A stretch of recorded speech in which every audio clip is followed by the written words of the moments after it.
Musibah itu kan kalau menimpa orang baik-baik namanya ujian. Kalau menimpa orang setengah baik itu paru-paru. Yang bikin malaikat bingung. Sholat rajin, maksiat tekun. Baca Quran mau, fitnah orang hobi. Ngaji nyolong jalan terus. Untung di sini nggak ada yang begitu. Di Jakarta banyak. Di sini insya Allah sama. Jakarta. Orang separuh-separuh seperti itu kalau dapat musibah itu namanya teguran, bukan ujian. Kenapa ditegur? Lalai. Nah, kalau orang jahat dapat musibah itu namanya persekot. Uang muka tanda jadi. Kontannya nanti di akhirat.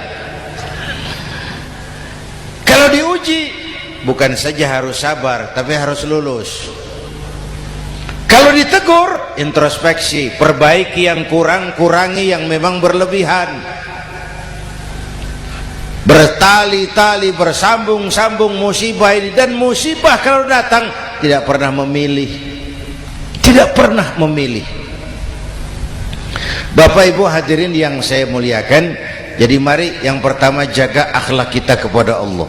Jangan menyekutukannya dengan sesuatu pun, jangan menyembah kecuali hanya kepadanya. Sekarang kan musim entertain, orang pandai membangun pencitraan, orang pinter bikin bungkusan. Sekarang ini kiai sama dukun tipis bedanya. Bener Pak. Pemburu hantu pakai sorban, pakai gamis, nanti kiai pakai helm. Atribut sudah kacau sekarang ini. Siapa pakai apa, siapa mau jadi apa, ndak jelas. Sementara masyarakat kita memang agak kutil, kurang teliti, cepat heran, gampang kagum. Pernah terjadi suatu saat tabrakan di jalan, keras sekali, korban jatuh berlumur darah, dikerubungi orang banyak. Datang wartawan mau ambil gambar dari dekat, sulit, banyak sekali orang ngerubung. Dia cari akal, tolong saya dikasih jalan ke dekat korban. Orang menoleh semua. Saudara siapa? Saya bapaknya korban, katanya. Dia mengaku bapaknya korban. Ya orang minggir semua. Minggir, ada bapaknya korban. Orang minggir semua, dia maju ke depan korban. Sampai di depan korban pucat mukanya itu wartawan. Kenapa? Yang ketabrak anak monyet, Pak. Oh, dia sudah ngaku bapaknya korban.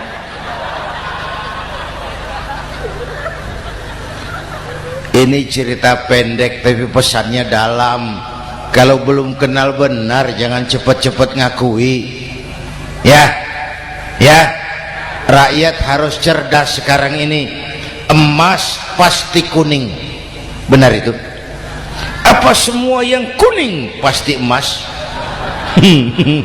udah cerdas lah itu. Udah cerdas lah itu. Hati-hati, ini zaman pencitraan. Orang pandai bikin bungkusan. Oleh karena itu kita juga harus punya filter supaya tidak hanyut oleh kedangkalan-kedangkalan pencitraan itu.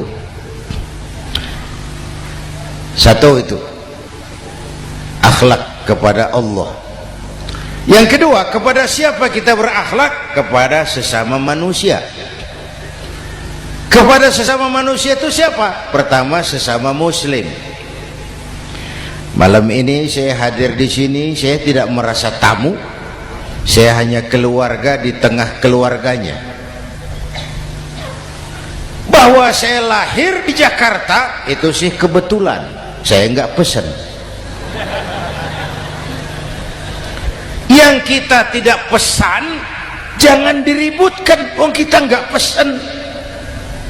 Warna kulit seperti ini kita nggak pesan. Dari suku apa lahir kita ndak pesan.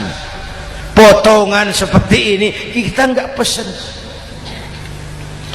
Islam membebaskan manusia dari ras diskriminasi.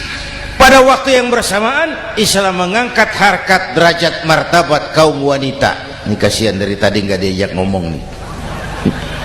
Pada waktu yang bersamaan Islam mengangkat harkat, derajat, martabat kaum wanita. Tuh, ibu-ibu mestinya lebih terima kasih sama Rasulullah.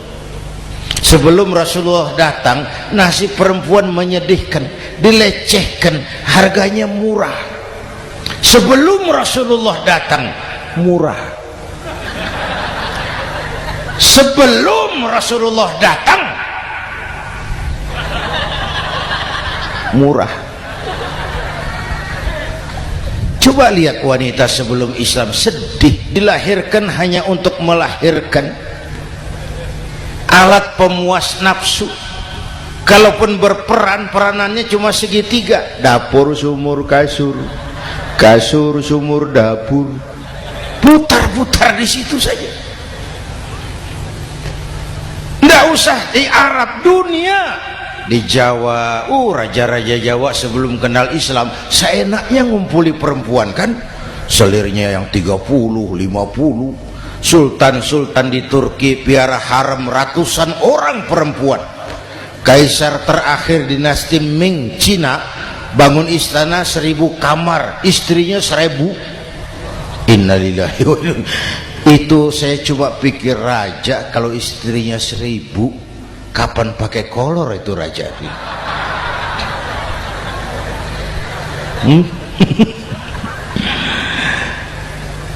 Rasulullah datang terenyuh, an-nisa imadul bilad. Perempuan jangan diperlakukan begitu. Perempuan tiang negara. Kalau baik perempuan, baik negara. Kalau rusak perempuan, hancur negara. Waktu ditanya, ya Rasul, siapa yang paling harus saya taati di dunia? Ibumu. Setelah itu siapa lagi? Ibumu. Setelah itu siapa lagi? Ibumu. Setelah itu siapa lagi? Bapakmu. Menghargai perempuan, ibumu, ibumu, ibumu, bapakmu. Ibu 3 kali disebut, bapak, bapak 1 kali, ibu 3 kali, bapak 1 kali, ibu 3, bapak 1, 1 bapak. Gimana sih ngitungnya jadi kerok begini? Salah ngitungnya, salah.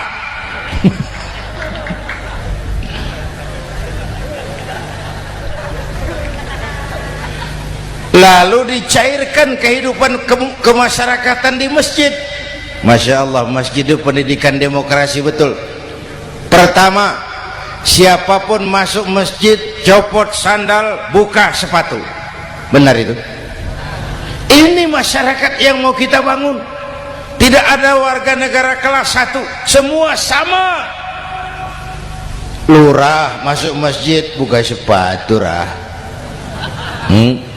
Camat masuk masjid buka sepatu, mat. Gubernur masuk masjid buka sepatu, Nur. Nikmatnya masyarakat masjid. Nikmatnya masyarakat masjid. Coba, binatang saja harganya tidak sama toh. Sapi yang mahal, yang gemuk, betul? Karena harga sapi pada dagingnya. Makin gemuk sapi, makin mahal harganya. Tapi ada burung perkutut lebih mahal dari sapi, padahal dagingnya sedikit, betul. Kenapa harganya lebih mahal dari sapi? Harga perkutut suaranya. Di mana harga manusia yang paling gemuk? Silahkan bersaing dengan sapi. Maaf, maaf, maaf, maaf. Inna akramakum indallah atqakum, masyarakat masjid. Sudah coba sandal, buka sepatu, sudah masuk ke dalam sholat berjamaah. Kalau sudah ke dalam sholat berjamaah, tidak pernah kita usil dari mana orang datang, yang penting kemana dia menghadap. Itu masyarakat masjid. Dari mana kamu? Dari kidul Pak, madhab ngulon. Kamu dari mana? Dari lor Pak, madhab ngulon. Kamu dari mana? Dari kulon, madhab ngulon juga. Ini kan konsep bineka tunggal ika. Dari manapun orang datang, apapun warna kulitnya, dari suku apapun ia dilahirkan, kalau akidahnya sama, itu saudara kita. Lalu sholat berjamaah, apa itu? Hidup bermasyarakat, berbangsa dan bernegara. Harus ada imam, harus ada makmum. Kenapa? Ini saya harus agak hati-hati, pakai sarung angin ini. Apa tadi ngomong apa saya? Sholat berjamaah, bermasyarakat, berbangsa dan bernegara. Ada imam, ada makmum. Siapa makmum? Kita ini rakyat. Siapa imam? Para pemimpin negara. Apa bedanya? Imam harus dipilih, makmum nggak usah. Coba baca kitab fikih yang setebal apapun, nggak ada bab pemilihan makmum. Nggak usah, makmum nggak usah dipilih. Orang buta boleh jadi makmum, orang bisu boleh jadi makmum, tukang mabuk boleh jadi makmum, tapi tidak tiap orang boleh jadi imam. Imam harus dipilih.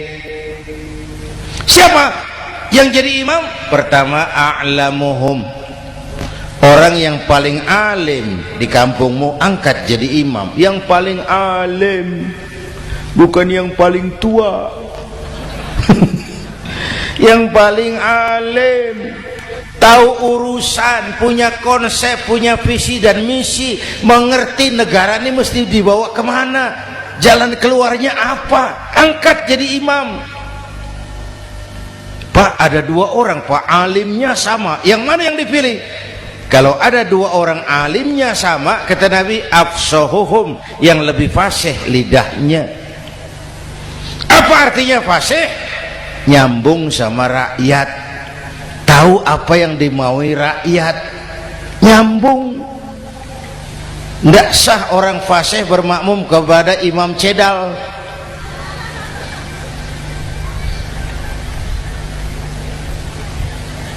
Kenapa Bu? Nyambung. Capek kalau punya imam gak nyambung sama makmum. Makanya kalau sudah jadi imam, pesan Nabi apa? Idza amma ahadukumun nasa falyukhaffif. Kalau kamu jadi imam, ringankan sholat kamu, jangan terlalu panjang. Itu makmum tidak sama kekuatannya. Ada yang tua renta, diri saja sudah gemetar. Ada makmum yang punya darah tinggi, kalau sujud lama kepalanya sakit. Ada makmum yang sudah janji habis sholat mau terima uang. Jangan kalau sudah jadi imam di kota, sholat isya berjamaah, rakaat pertama selesai Fatihah, Yasin, bubar makmum itu. Jadi imam jangan terlalu lama, kayak Husni Mubarak tuh kelamaan jadi imam 30 tahun, rakyat capek.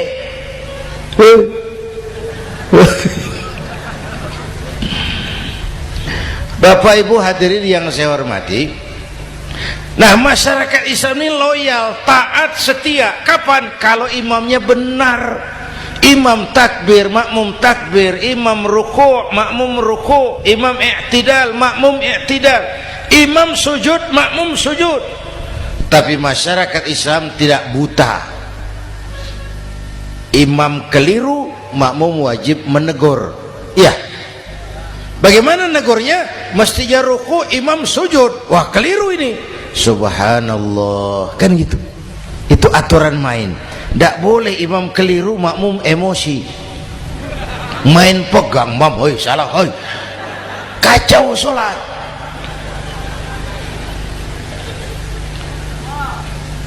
Imam buang angin.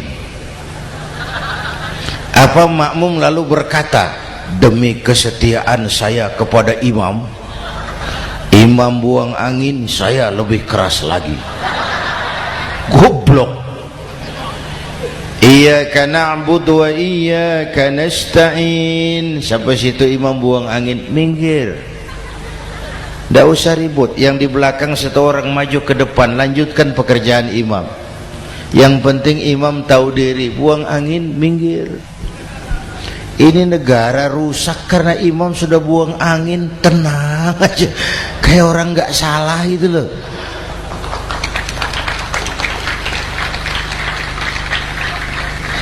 Selesai sholat dikasih tahu, imam tadi buang angin ya sedikit. Apa kalau nggak sedikit lalu nggak rusak sholat itu? Nah, dalam berjaga akhlak kepada sesama, ayo kita jaga kesatuan, persatuan, kerukunan, kekompakan. Ini pesantren Raudhatul Muta'allimin Al-Aziziyah, ini aset kita. Keberadaannya, pengembangannya, kelangsungannya bukan sekedar tanggung jawab pengurusnya, tanggung jawab kita sesuai dengan bidang dan kemampuan masing-masing. Yang punya jabatan bantu dengan wewenangnya, yang punya harta bantu dengan uangnya, yang punya tenaga bantu dengan tenaganya, yang bisa doa bantu dengan doanya, yang tidak bisa apa-apa bantu dengan diam. Diam saja lumayan loh itu membantu. Bapak Ibu hadirin yang saya hormati, saya ingat almarhum Panglima Besar Sudirman pernah bilang, kamu itu kalau mau menang harus kuat, kalau mau kuat harus bersatu, kalau mau bersatu hidupkan semangat silaturahmi. Mau menang harus kuat, mau kuat harus bersatu, mau bersatu hidupkan silaturahmi. Bapak Ibu hadirin, rukun antar umat seagama. Beda pendapat boleh, marah jangan. Kalau di Jakarta kan sekarang lagi musim apa itu wahabi yang bid'ah, sedikit bid'ah itu. Saya sih bilang yang suka tahlil bagus, terusin. Yang nggak suka tahlil nggak apa-apa, tapi jangan mencaci maki yang suka tahlil. Orang yang mabuk masih banyak kok yang tahlil dicaci maki. Kita ini seperti orang kurang kerjaan. Waktu guru saya Hadratul Mukarram Ki Haji Dr. Idham Khalid wafat, saya ajak orang baca Fatihah. Selesai, saya lagi duduk di belakang, seorang pengusaha nemui saya, Kiai, kenapa? Saya coba ingin kepastian. Apa? Orang yang sudah mati dibacakan Fatihah itu, apa pahalanya sampai? Saya bilang gini, Mas, kamu kalau nggak percaya mati aja dulu. Saya bacain Fatihah, tunggu di sono. Kalau nggak nyampe balik lagi nggak apa-apa.